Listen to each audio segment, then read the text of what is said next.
started. All right. Is everyone excited for Thanksgiving lunch today at the office? Yeah. All right, 11 to 1. Hopefully you ordered your food or there won't be food for you. We're doing a COVID-friendly boxed lunch. Okay, so we got lots of cool stuff happening over the next few days. We have our Thanksgiving lunch from 11 to 1 today at the office. It's going to be in the parking lot probably. We did have a small schedule change on the 36-12-3, not for days and times, just what class is going to get taught. It turns out that we actually missed a session, and so Robin is going to teach today, and I'm going to teach tomorrow. So the class today is on building validity, and the class tomorrow is on prospecting. Both of those are from 1:30 to 3:30, and both of those are on the website. What is it? kwroswelltraining.com. kwroswelltraining.com. Okay. I think that's probably going to be the house for, or the link for the majority of Roswell's training now. kwroswelltraining.com. 1:30 to 3:30 today and tomorrow and Monday. So Robin's today, I'm tomorrow, Robin's Monday, and then I have to look at the schedule. It's me, Aubrey, Robin, our own special Kathy Ray, and Susan Corley that are the instructors. Okay. And also don't forget we have a slightly different chain. kwroswelltraining.com. Thank you. So Friday we adjusted the time just because of the 36-12-3 program. For the launch mastermind, that's going to be from 12:30 to 1:30 tomorrow. So we won't be doing the success series tomorrow, but we will still do the launch mastermind. That's from 12:30 to 1:30. We've been talking about contracts. More than happy and prepared to talk about contracts, and it's really just a forum where anyone can come in and discuss things that are on their mind and get advice from myself and others that are in the same situation. Okay. And then don't forget, Monday also is 1:30 to 3:30. That's on leverage, or I'm sorry, that's going to be on marketing, I believe. And Robin's teaching that. Okay. Any questions on any of that? All right. I'll say it publicly just one final time, which is I sent out a list of about 15 agents yesterday in the group who have one-on-one scheduled for next Thursday or next Friday. This will be the final public reminder that I am open to moving your time and rescheduling, but I'm not going to spend a whole lot of time chasing you down. So if you want to move the time, please just let me know and we'll make it happen. Okay. Any questions on that? All right, cool. Somebody give me some good news. Hey, Bill, I'd like to share. Yeah, please. I have my closing tomorrow, so I'm very excited about that. Beautiful. Yay! It's closing with Keller Williams. So remind us, this is the seller that ultimately let go of their other person and hired you. Is that right? yes. Nice. All right. You people are watching us all the time. Okay.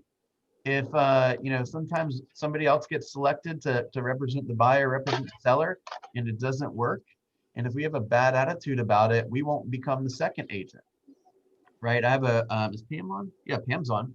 Hey, Blake's deal just fell through, right? Sorry, I can't help but laugh. No, I get it. I laugh too, right? I have a guy that I helped buy a townhome in Sandy Springs a couple years ago. He called us up. We told him where we thought it would sell. He listed at about $30,000 more, and he did get a contract after 2 price reductions, but it just fell apart. So, and he's going to take the home off the market and wait a little while. So he's right back in our territory now, right? You know what? Remember back in the end of March, I went to a listing appointment and gave them a price of $600,000, and they ended up going with somebody for $645,000. Yeah. It took them 6 months. They had 2 showings. It took them 6 months, and it's closed last week at $575,000.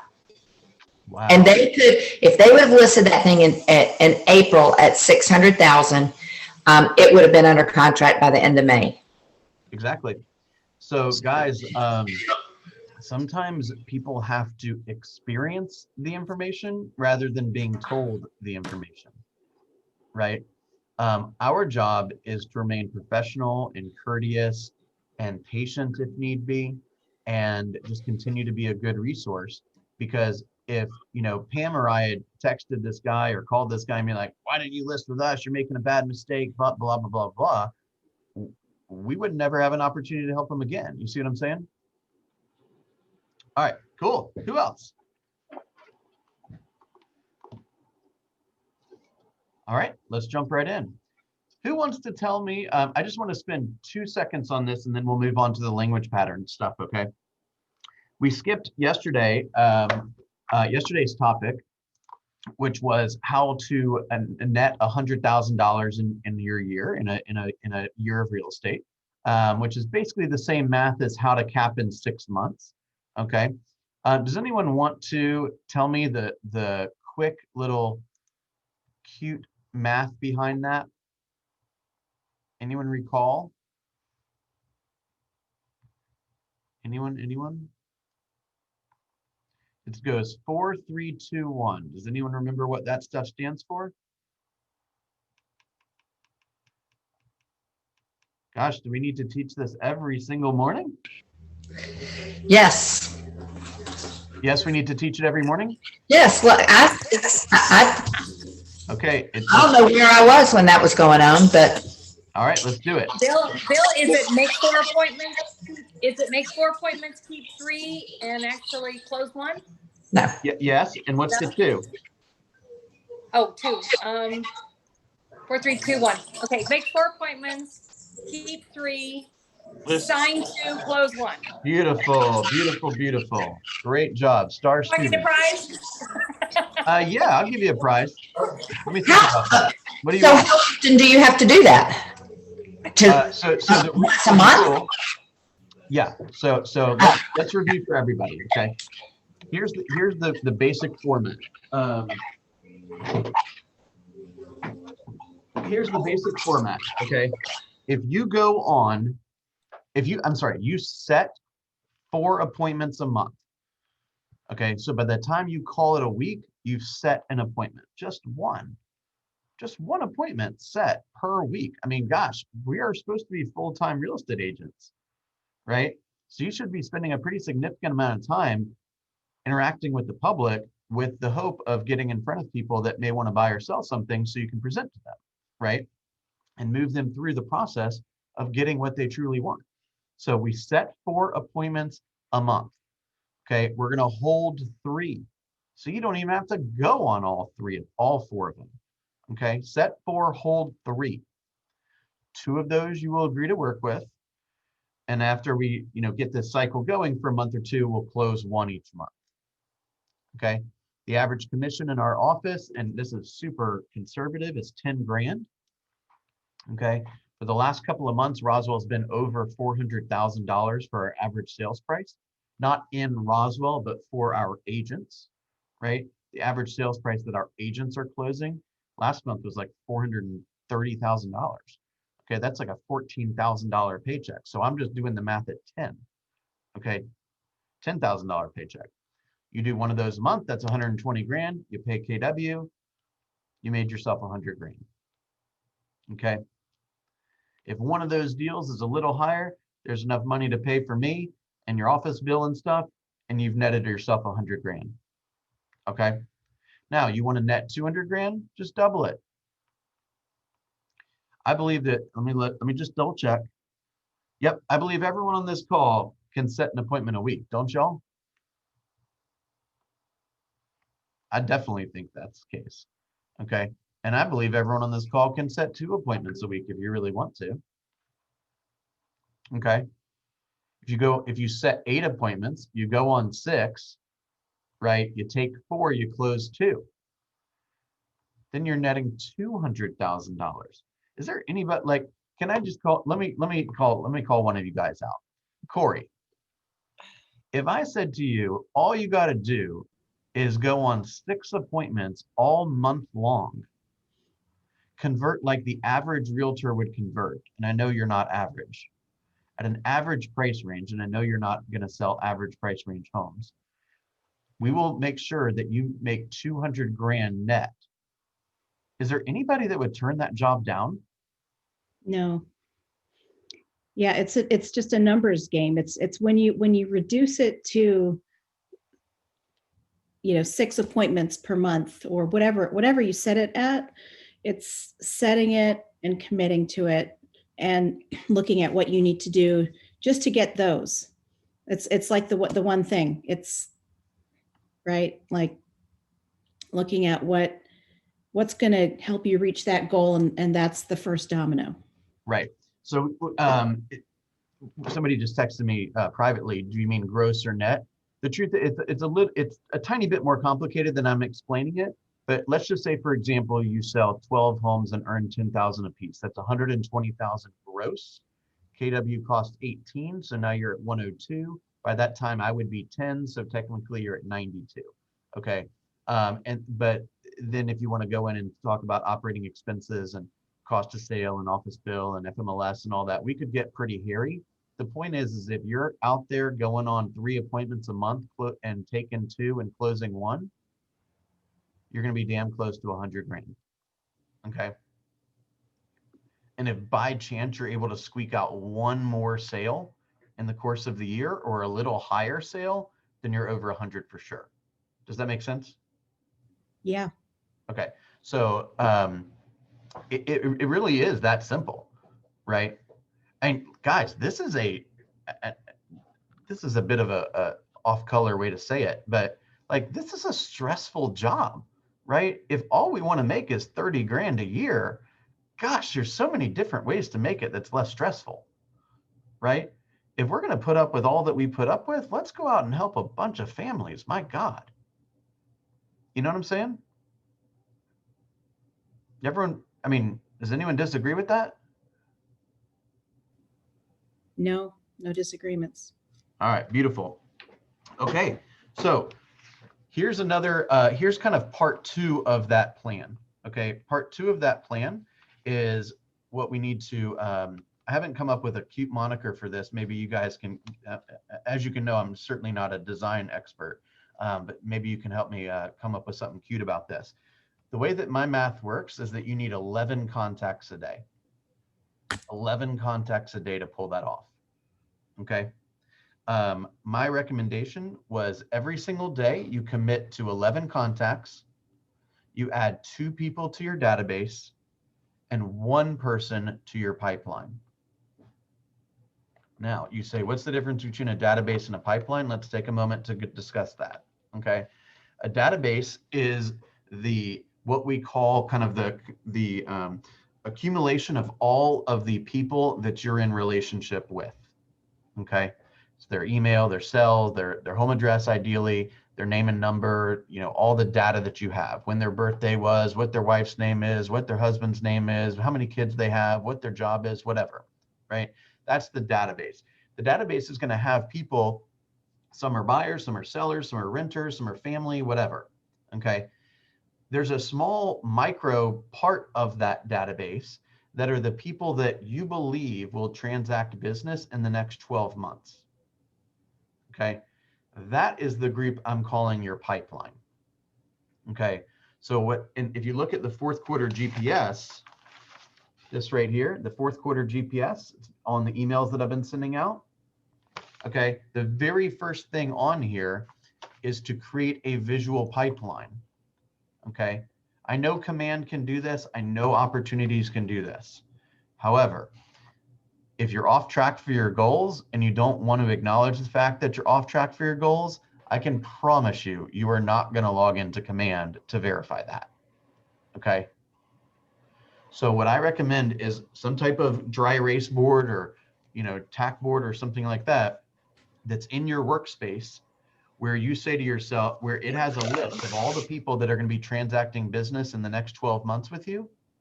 And you need to have, my recommendation is you take the number of units you want to sell next year. Let's just say the answer is 15. You should have 45 people, 3 times that amount in your pipeline as soon as you possibly can.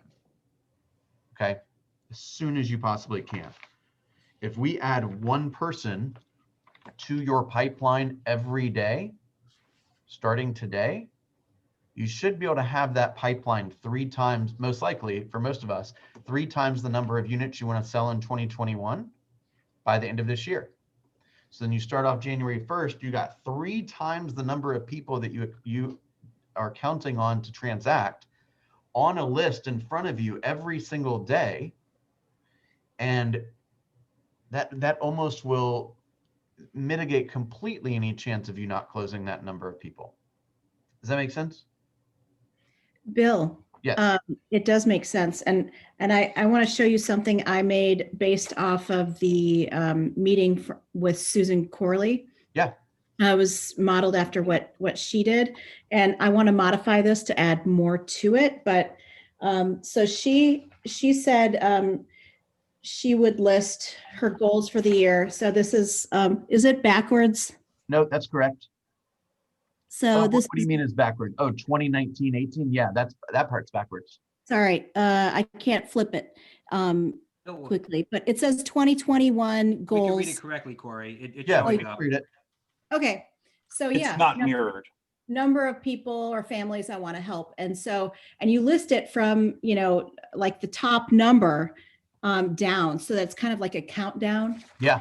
And so I don't have the names on there yet, and and you can always start like we talked about before. I forget how you say it, but you can always revise your goal. Of course. And say, you start with 20 and then I think I want to go for, 30 or 36, 36, 12, 3. So, but yeah, so that's kind of it's a nice visual way to look at it. Yeah, I've seen a kind of that plussed a little bit, which is a little bit more artsy way to do it, is let's say your goal is to sell those 20 families, right? Sometimes when you say my goal is to sell 20 units, that's like a little bit like it doesn't feel like so human, It's right? clear. But if you say my goal is to help 20 families, there's just a different feeling when you say that. Okay. So I've seen people, like, let's say they create these little, like, I don't know, let's call it 3x3 squares in their office, and they got 20 of them. Okay. And they're empty. Okay. At the very beginning of the year, those 20 squares are empty. And the goal is when you take a picture of that family at closing with their keys, you put that right there up in front of you. Right. So you walk into your office space and you say, how am I doing? Right. I made a commitment to myself and this group and my family to go impact 20 families with their buying and selling needs in this area. How am I doing? Right. And it won't, if you sit there long enough and stare at those empty squares, it's gonna frustrate you a little bit, and it's gonna cause you to get back into action. Does that make sense? I mean, look, our minds are incredibly complex. Whatever you gotta do to make yourself think the way you need to think so that you can do what you need to do so you can get what you want to get, right? That's a leader's job, is to help you think the way you need to think so you can get what you want when you want it, right? And what you want is totally up to you. So is it too much to ask if we spend, even if we don't spend a full 8 hours, many entrepreneurs work a lot more than 8 hours a day, right? Even if we don't spend a full 8 hours, is it that difficult to say to myself, today, I'm going to find one person that has a real estate goal that they'd like to accomplish in the next 12 months. Could I do that once a day? I don't think that's too crazy, right? I speak to 11 people a day. 2 of them are, let's say, are new. They're people that I'm going to add to my database and begin to forge that relationship with. And one of them has a goal to do something within a year. Okay. I don't even care if it's a rental, right? They just have a real estate goal within a year. Okay. Keep in mind, gosh, well, let me come back to that. If you do that, you're well on your way to this $100,000 goal. Now, the other two things that I think you need to spend time on every single day is daily learning and daily skill work, skill building. So that's script practice, role play, that's practicing your presentations, practicing your objection handlers. That's the skill building stuff. And the learning would be, I'm going to spend 20 minutes today learning something new in Command. Or I'm going to spend 20 minutes today reviewing the all the homes that went under contract in my area yesterday, so I can understand what a $400,000 home looks like versus a $600,000 home looks like. I can understand what, if I've got 200 grand to spend in Roswell, what am I likely going to get matched with? If I got 200 grand to spend in Buford, what does that look like? 200 grand to spend in Tucker, what does that look like? 200 grand to spend in Douglasville, what's that look like? Right? So you're really learning the marketplace. Make sense? So you commit to daily skill work, daily learning, 11, 2, 1, you're easily going to book an appointment a week. You'll easily hold 3 a month. You will Yeah. easily take 2. And you will sit at one closing table a month minimum, and you take that nice colorful picture and you tack it up right there in front of you and make yourself proud every day. Corey, you look like you've already started to cut out the squares. I'm starting to work. Yeah. Awesome. Does everyone like that? Does that flow? Does that make sense for everyone? All right, beautiful. Beautiful. All right, guys, the way that we build our habits is by participating in events like the 36-12-3, by coming in coming into the office to make the calls, coming into these classes, right? To getting control over your calendar. Almost, gosh, easily 3/4 of the people that I speak to have calendaring issues, right? They're just lacking a little bit of control over their calendar, right? If you're having any issues with your calendar and you want assistance with that, let's talk, okay? I coached somebody yesterday. I said, look, take your blank calendar. First thing you put on your calendar is any obligations you have outside of real estate, right? If you have another job or you're taking care of your kids or virtual school or whatever, the next thing you put on there is vacations. The next thing you put on there is planning time. And the next thing you put on there, planning time, I usually take about an hour on Sunday just to kind of review my week and review my week ahead and make any adjustments to my calendar that are necessary and decide what my intentions and my commitments are for the week. Okay. And say, hey, what did I do well last week? What did I do poorly last week? What do I need to adjust? How do I need to fix myself, right? What do I need to expose myself to, listen to, practice, etc. Right? So I'm constantly trying to get more stuff to share with you and to become a better leader, right? You do that stuff every day, you're good. You're good. I'm trying to think, Greta, I appreciate that question. One of it's tough, right? I mean, she asked about learning about different locations, right? There is trying to think of a good resource for that. And obviously you can go to a place like, what? I was going to say Google Maps. Oh, for sure, Google Maps. Right? If you just look at Google Maps, and familiar, like I would say the Northwest is Northeast, and divide it, the perimeter out, then that's the best thing for you to do. Right. And then you understand like how to get from, let's say, Chamblee to Dunwoody or, Johns Creek to Roswell. And you kind of understand the roads that take you from one place to another. And then, each week you could have a goal. So let's say next week is going to be your Johns Creek week. Okay. And Monday you go look at a couple properties that are between 300 and 400. And Tuesday you go look at a couple properties that are between 400 and 500. And you go look at a couple properties that are between 500 and 600, right? By the end of the week, right, you see new listings that have popped on the market. You see the ones that went under contract. You check the ones that sold and see how big they are and what the pictures look like and where they're at, right? And you get super purposeful about learning that particular marketplace, right? So you're going to start to see some trends. You're going to say, oh, I saw this floor plan in East Cobb 3 weeks ago. You see what I'm saying? I used to do that when I first started and I was trying to learn the market.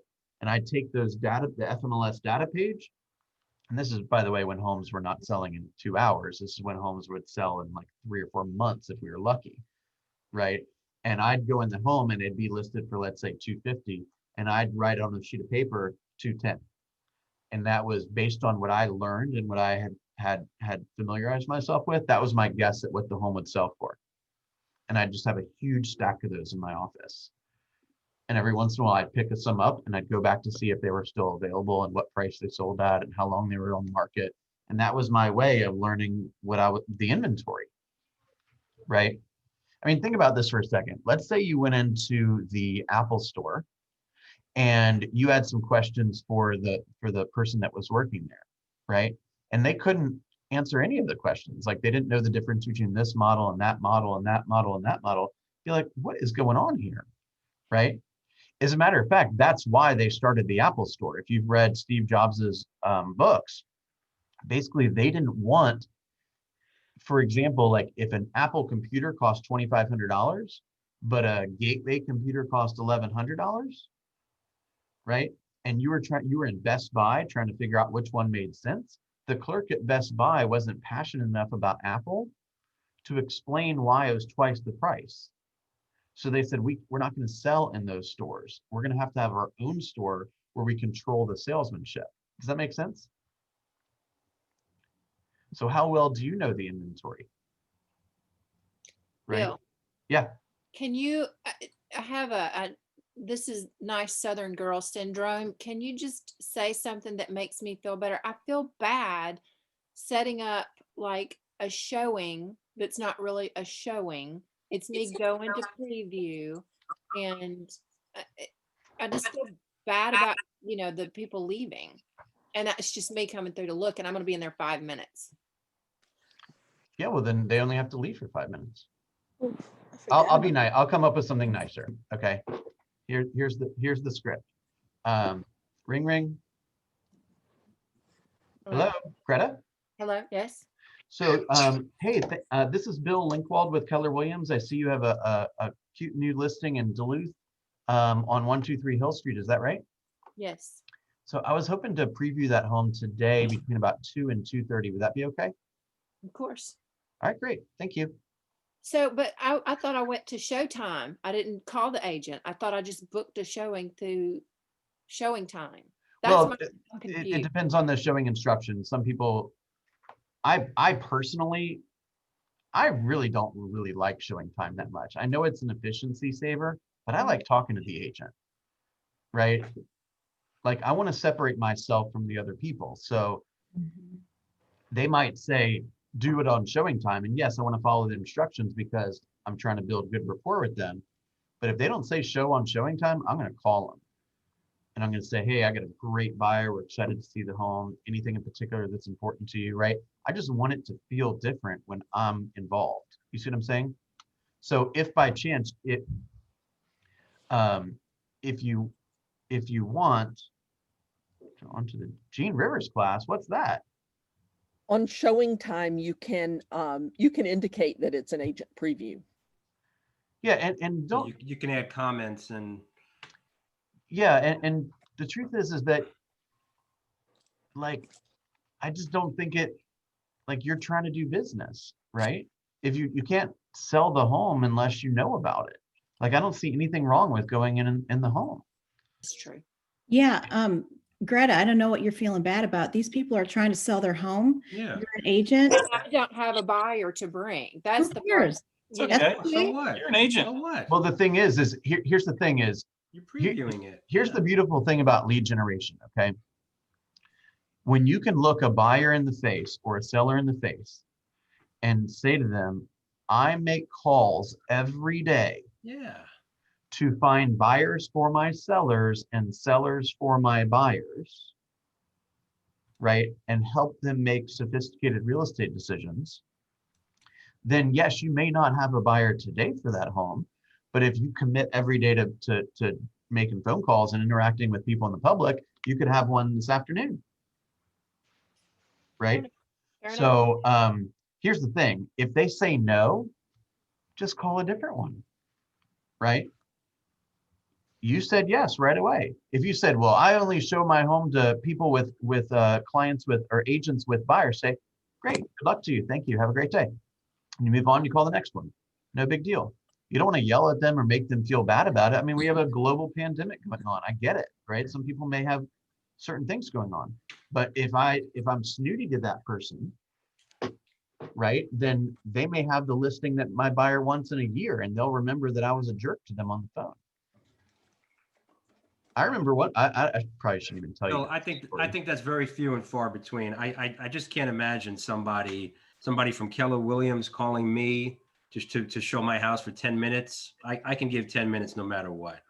Yeah. And just for that potential, I would gladly do that. And again, if by chance you get somebody that's negative, then just skip them, right? Just say, okay, I get it. You move on. I remember the very first time oh my gosh, can't believe I'm telling this story.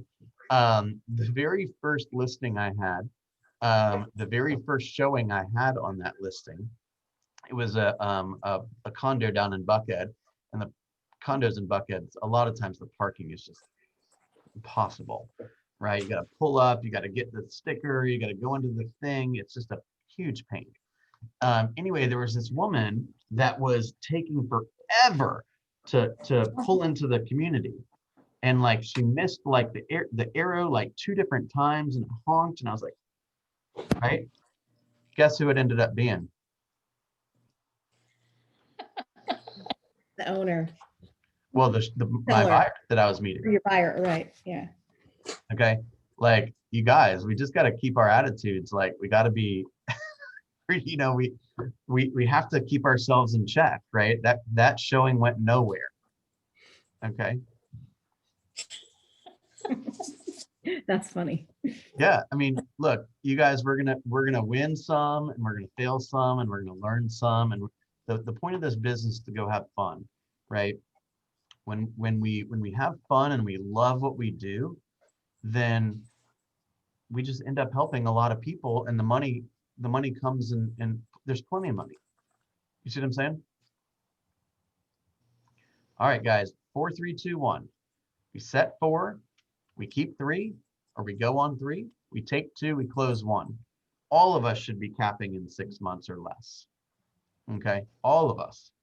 If you want to make more than that, we just have to, it's a very small tweak, and you then have your plan there too. Then we just have to say to ourselves, what do we enjoy doing to find opportunities, right? Do we like open houses? Do we like cold calls? Do we like interacting with businesses? Do we like going to networking events? Do we like, you know, doing events for our sphere or whatever, right? If you don't want to make cold calls, don't make cold calls. I don't care what you do. But if you're off track for your appointments, I'm going to encourage you to consider other opportunities to find opportunities. Okay. All right, y'all. I'll see you at 11. All right. Thanks, Thank Bill. you. Mhm.